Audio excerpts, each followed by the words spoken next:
Next we have sexual reproduction.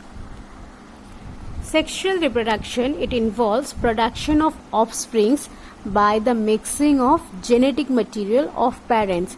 So in sexual reproduction, the genetic material of parents are mixed together and we get the offspring from that. Genetic material of parent is carried in the nuclei of specialized cell called gametes. So these genetic materials from the parents, these are carried in the nucleus of gametes. So the gametes, it will carry the genetic material of the parents.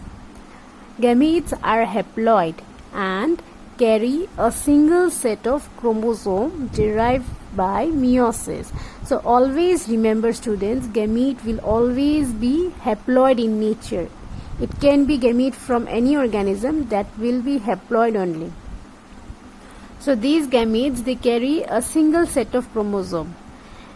They will carry a single set of chromosome, that is, it will carry only N, and that is derived by meiosis. Reduction division is taking place. From 2N, it is getting to N. So these gametes, it can be of two types, male gamete and female gamete. Male will produce male gametes and female will produce female gametes. Suppose when I say gametes are haploid, for example, in case of human being, we have 46 number of chromosome and that will be diploid condition. Now our gametes, it will carry only 23 number of chromosomes.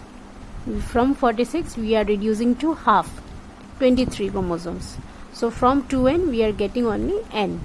So the gametes are always haploid. The fusion of genetic nuclei is called fertilization or syngamy.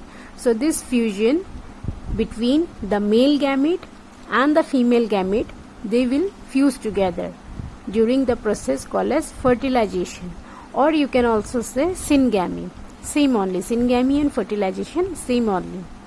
So the fusion will occur between the nucleus of the male gamete and the female gamete, and as a result it will form a zygote. So this fusion will result in formation of a diploid zygote. So the zygote will be diploid. For example, we are fusing what?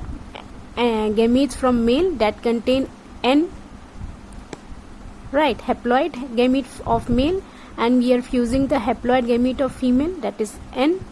So this N plus from male will fuse with the N from female. As a result, we will get 2N after fusion.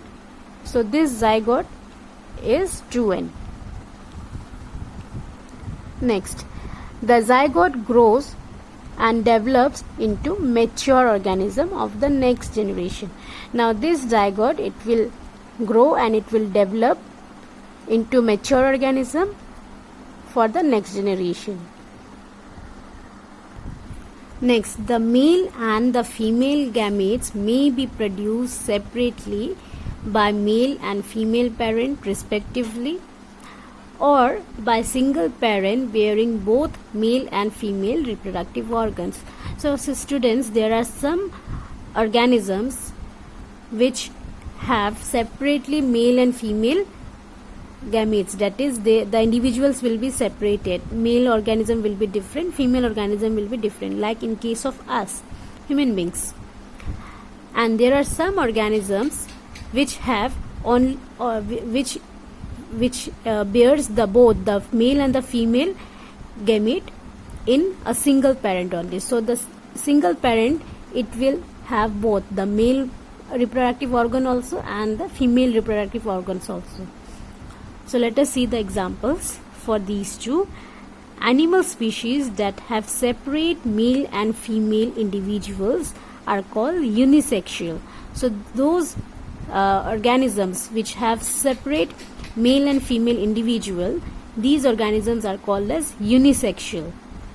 Example, human beings or the Homo sapiens. The scientific name of human being is Homo sapiens. and higher animals, and in few higher animals also we have separately male and separate female. Now there are some species which are capable of producing both male and female gamete within the same organism, as described as bisexual or hermaphrodites. So those animals, those organisms which produce male and female gamete within the same organism, so it bears both part. It will bear male part also and female part also in the same organism. Those organisms are called as bisexual, and you can also call it as hermaphrodites. So examples include some lower animals such as tapeworm, earthworm, snails, and some fishes. They are bisexual. They will contain both male part and female part in the same body.